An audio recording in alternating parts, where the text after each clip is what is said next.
Hello everyone and welcome back to our series on process planning and cost estimation.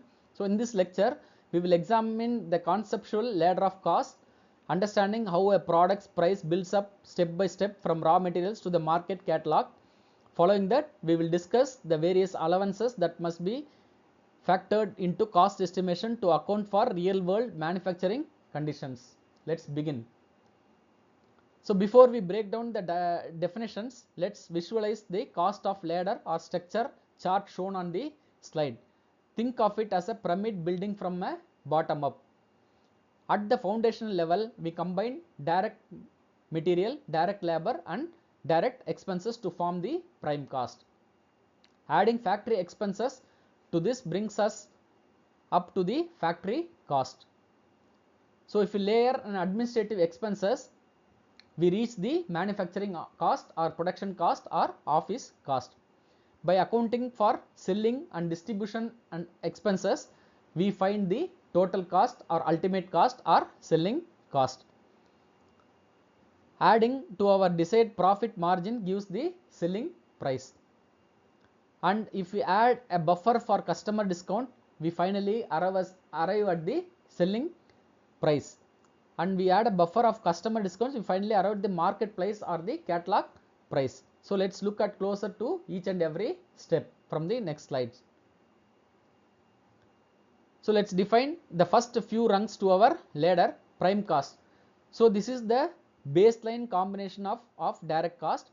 It includes direct material for the raw items used, direct labor for the wages of the production workers, and direct expenses traceably linked to specific job like hiring special equipments. Factory cost or work cost. This is calculated by taking our prime cost and adding factory expenses or overheads. This covers shop floor that necessitate like industrial power, machine maintenance and factory rent. Manufacturing cost or production or office cost. Here we take the factory cost and administrative expenses. This expands the cost structure to cover office operations, management salaries and general business administration. Now let's look at the top sections of the ladder.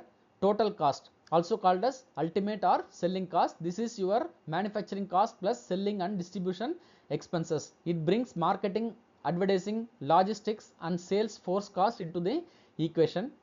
Selling price, this is simply the total cost plus your calculated profit margin. So this is actual amount required to sell the item sustainably to an end user. Market price or catalog price. Finally we arrive at the listed catalog price, which equals the selling price plus any discount we anticipate offering strategically to customers or distributors. Then switching gears, let us talk about the allowances. So when estimating costs, calculating the theoretical minimum time to perform a job isn't realistic. So allowances are extra blocks or time purposefully added to the basic work time. They accommodate real world delays, human fatigue and unavoidable operational factors.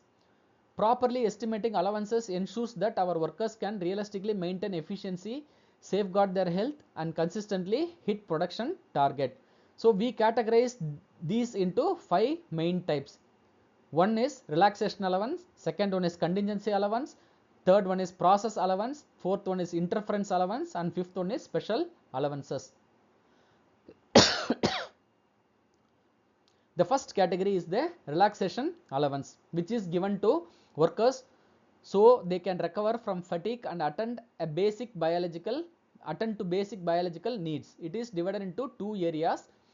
Personal need allowance. This covers time for restroom breaks, drinking water or quick tea breaks.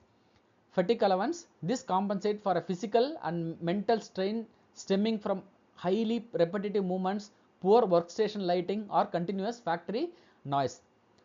As a standard benchmark, companies typically factor in about 5% of total working time from males and 7% for females to ensure proper recovery. Next we have the contingency allowance. This accounts for minor, unexpected yet completely unavoidable shop floor delays and incidental work. So common examples include time spent addressing unexpected tool breakage, tool sharpening, replacing minor parts, or routine machine maintenance like oiling, cleaning, or topping of coolants. So it also covers very brief power failures. Because these events are minor, this allowance is kept conservative, generally accounting for less than 5% of the total time. Let's examine process and interferences allowances. A process allowance is designated to compensate for forced worker idle time during a cycle. This happens when a worker is waiting due to machine controlled cycle delays, temporary material supply delays, or sudden equipment hiccup.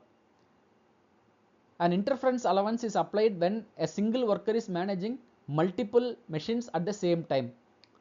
So if machine A and machine B both stop simultaneously, one machine must sit idle while the operator services the other. So this waiting time is tracked as an interference allowance. Finally, we have special allowance. These cover necessary activities that are not part of the repetitive regular operation cycle but are vital for the smooth shift.